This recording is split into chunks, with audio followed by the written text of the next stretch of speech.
សួរពុកម៉ែបងប្អូនជាទីស្រឡាញ់ទីរាប់អានបាទថ្ងៃនេះ25ឧសភាឆ្នាំ2025ហើយនេះបាត់ដំបងយើងភ្លៀងរហូតបងប្អូនអើយភ្លៀងរហូតនេះ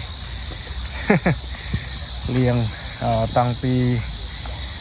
ថ្ងៃមករហូតតាំងពីម៉ោង1ម៉ោង2មកភ្លៀងរហូតបងប្អូនហ្នឹងហើយថ្ងៃនេះនាំបងប្អូនមកមើលកូនកង្កែបបងប្អូននៅសល់ប្រហែលជា5000កូនហើយសិតទៅជាຂະຫນាតល្អអាយុវាក៏ល្មមដែលបងប្អូនអាចយកទៅចិញ្ចឹមបានបងប្អូនដែលមានតម្រូវការកូនកង្កែបបងប្អូនណាកូនកង្កែបពីកសិដ្ឋានចិញ្ចឹមកែបព្រំស្រែបាត់ដំបងបងប្អូនអាចទំនាក់ទំនងបានហើយនៅក្នុងនេះស៊ី4លីបងប្អូន4លីបងប្អូនដែលត្រូវការអាចទំនាក់ទំនងបានពីកសិដ្ឋានចិញ្ចឹមកែបព្រំស្រែបាត់ដំបងបងប្អូនណាបាត់ដំបងអាចទំនាក់ទំនងបានហើយយើងមាននៅក្នុងស្តុកប្រហែលជាជិត10000ក្បាលដែរបងប្អូនຂະຫນាតដែលកំពុងតែចាប់នេះបងប្អូនអាចទំនាក់ទំនងបានហើយអាចនិយាយទៅល្អសុខភាពល្អមែនទេបងប្អូនខ្ញុំតែងតែប្រាប់បងប្អូនតែទៅជម្រាបបងប្អូនហើយសម្រាប់ពីកូនកែបរបស់ខ្ញុំបានទៅហើយពេលភ្លៀងពេលអីគឺខ្ញុំបាទលាងកង្កែបហើយទី1ទី2តកតទៅនឹងការប្រើប្រាស់ថ្នាំហើយខ្ញុំតែងតែប្រើថ្នាំសម្រាប់ជំនួយវានៅពេលណាដែលមានភ្លៀងបងប្អូនណានេះអាយុវា30ថ្ងៃបងប្អូនណា30ថ្ងៃ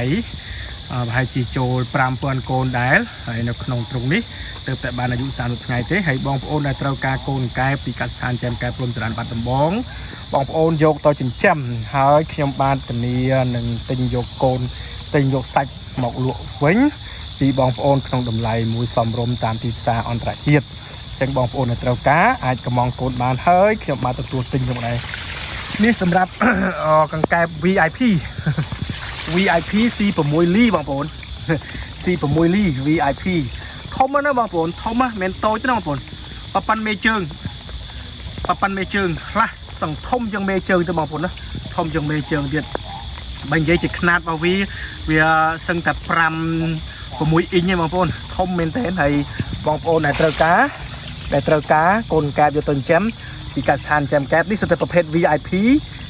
ដែលកែបនេះធំបងប្អូនយកទៅចិញ្ចឹមត្រឹមតែរយៈពេល1ខែបងប្អូនអាចប្រមូលផលបានអាច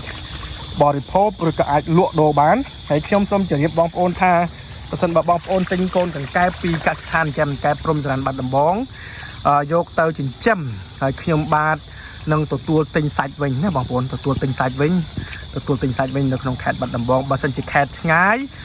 ខ្ញុំជម្រាបជូនបងប្អូនថាសម្រាប់ខ្ញុំបាទទទួលទិញសាច់កង្កែបចំនួន4ខេត្តបាត់ដំបងបន្ទាយបញ្ជ័យពោធិ៍សាត់ណាបន្ទាយបញ្ជ័យពោធិ៍សាត់ហើយនិងសៀមរាបអញ្ចឹងបងប្អូនដែលមានកែបសាច់ចង់លក់មកខ្ញុំបាទក៏ខ្ញុំបាទទទួលទិញយកហើយបងប្អូនដែលចង់ចិញ្ចឹមកង្កែបហើយខ្លាចអត់មានទីផ្សារក្នុងការលក់កូនក៏ខ្ញុំបាទទទួលទិញកូនវិញផងដែរហើយទទួលទិញសាច់ផងដែរបងប្អូនណាទទួលទិញសាច់ផងដែរដោយបងប្អូនឃើញអញ្ចឹងណានេះសិតតែជាលំដាប់ VIP បងប្អូន VIP ຂະຫນាតធំ C6 លីបងប្អូន C6 លីហើយខ្ញុំបាច់6លីឲ្យ C ហើយអញ្ចឹងបងប្អូនដែលទិញយកទៅគឺមិនខុសទេបងប្អូនហើយសុខភាពគឺល្អធានាជូនបងប្អូនគឺអត់មានចេះងាប់ចេះស្អីទេដោយសារតែខាងខ្ញុំបាទគឺខ្ញុំបាទប្រើប្រាស់ថ្នាំដើម្បីជំនួយវាហើយកូនកង្កែបនេះគឺស្មើគ្នាល្អបងប្អូនណាស្មើគ្នាល្អអត់មានធំអត់មានតូចទេបងប្អូនណាអត់មានធំអត់មានតូចទេអញ្ចឹងបងប្អូនដែលមានចំណាប់អារម្មណ៍ចង់បានកូនកង្កែបយកទៅចិញ្ចឹមគឺអាចតាក់ទងមកកសិដ្ឋានចិញ្ចឹមកែបព្រំស្រែបាត់ដំបងបានតាមលេខទូរស័ព្ទ012 26 9484 016 26 9484 097 826 9484ហើយខាងនេះវិញអាយុ30ថ្ងៃបងប្អូន30ថ្ងៃហើយអញ្ចឹងបងប្អូនដែលត្រូវការក៏អាចមានផងដែរហើយបងប្អូនដែលត្រូវការយកទៅចិញ្ចឹមធំស្រាប់ក៏មានដែរអញ្ចឹងមានចូល7-8000ហើយអញ្ចឹងបងប្អូនដែលត្រូវការគឺអាចកម្មង់បានណាបងប្អូនណាតាមរយៈលេខទូរស័ព្ទដែលខ្ញុំបាទរៀបជូនបងប្អូនហើយបញ្ជាក់ថា